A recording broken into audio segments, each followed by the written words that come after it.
제가 정말 중1 때부터 재밌게 읽었던 서울대 선조 세기 문학 전집에서 올리버 트위스트를 해보려고 합니다. 올리버 트위스트는요, 영국의 어두운 현실을 포착한 작품인데요. 또 소망, 희망을 주는 소설이기도 합니다. 이 작품은 여러 장르로 각색되어 대중의 큰 사랑을 받아왔는데요. 주인공이 모진 시련을 겪지만 행복한 결말을 맺는다는 희망적인 메시지가 감동을 주었기 때문입니다. 자, 일단 이 소설의 시대를 알아보자면요. 1838년 당시 영국은 산업혁명의 물결로 많은 사람들이 도시로 몰려들 때입니다. 이들은 대부분 도시의 빈민으로 흡수되었기 때문에 올리버의 이야기가 마치 자신들의 이야기로 비쳤을 것입니다. 자, 그러면요, 이 산업사회가 빚어내는 문제들을 작가는 어떤 눈으로 바라보았을까요? 그래서 이야기를 간단하게 요약을 해보자면요, 한 여인이 보육원에서 아이를 낳고 곧 숨을 거두게 됩니다. 누구의 축복도 없는 가운데서 태어난 올리버, 이 주인공인데, 이는 보육원을 거쳐 빈민 수용소에서 자랍니다. 이런 수용시설들은 외부 기관에서 경제적인 도움을 주지만 관리자들이 중간에서 돈이며 물품들을 빼먹는 바람에 수용된 아이들은요, 늘 헐벗고 굶주립니다. 빈민 수용소에서 죽 한 그릇 더 달라고 했다는 이유로 올리버는 장의사에게 팔려가게 되고 골칫덩어리를 삼게 되죠. 하지만 그곳에서도 노동력을 착취당하고 사람들에게 시달리자 런던으로 도망치게 됩니다. 낯선 환경에서 올리버는 불운하게도 자신의 운명을 쥐고 흔드는 소매치기 두목 페이긴을 만나게 됩니다. 그는 무슨 그걸 하냐면 어린아이들에게 소매치기 기술을 가르쳐서 앵머리를 시키는 아칸이입니다. 페이킨을 만난 순간부터 올리버 앞길에는 험난한 일들이 기다리고 있었습니다.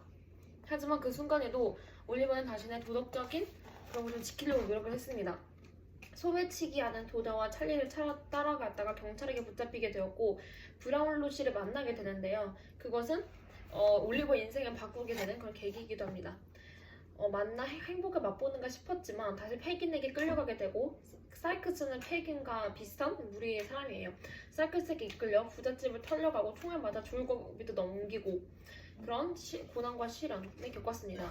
마침내 메일리 부인과 로즈를 만난 덕에 안정을 다시 되찾게 되고요. 어린 올리버가 감당하기엔 너무나도 힘든 고난의 연속이었죠. 하지만 이야기는 브라울로 씨의 맹활약으로 올리버는 이복형 멍크스의 꼼꼼히 셈이 알려지면서 결말로 치닫게 됩니다. 그 과정에서 올리버에게 도움을 준 낸시는 사이크스랑 같이 사는 여자입니다. 낸시가 사이크스에게 맞아 죽게 되고요. 그 죗값으로 사이크스가 도망치다가 사고로 죽게 됩니다. 소설을 보면 소름이 돋을 정도로 약간 묘사하는 게 있어요. 예를 들어서 도망치다가 죽은 낸시 얼굴을 보고 깜짝 놀라 그 지붕을 타고 있는데 떨어져가지고 교수형 하는 것 같은 모습으로 죽었다. 약간 이런 묘사도 있습니다. 아무튼 이렇게 합니다. 그래서 원래 올리버는 자신의 출생이 얽히 비밀이 풀리면서 아버지의 유산을 받게 되고 이모마저 찾으면서 행복한 결말을 맺게 됩니다. 그리고 알고 보니까 이 아이 그 어떤 여자가 올리버에 나왔다고 했잖아요. 그 여자가 그 브라운 씨의 딸이었습니다. 그러니까 올리버는 브라운로 씨의 손자인 셈이죠. 자, 그럼요, 이게 가장 중요한데 논술형 문제입니다. 논술 2차이고 논술 쓸 수 있는 건데요. 네, 첫 번째는 뭐라고 한 거냐면 낸시와 올리버는 다른 사람들과 달리 올바른 길을 가려고 했지만 서로 다른 선택하게 되었고 결과도 많이 달랐습니다. 낸시와 올리버의 태도를 비교하면서 어떤 것이 더 나은 방법인지 생각해 봅시다. 라는 게 있고 이렇게 세 가지가 있는데 지금 시간이 좀 부족한 관계로 가장 중요한 것 같은 두 번째를 해보도록 하겠습니다. 산업혁명.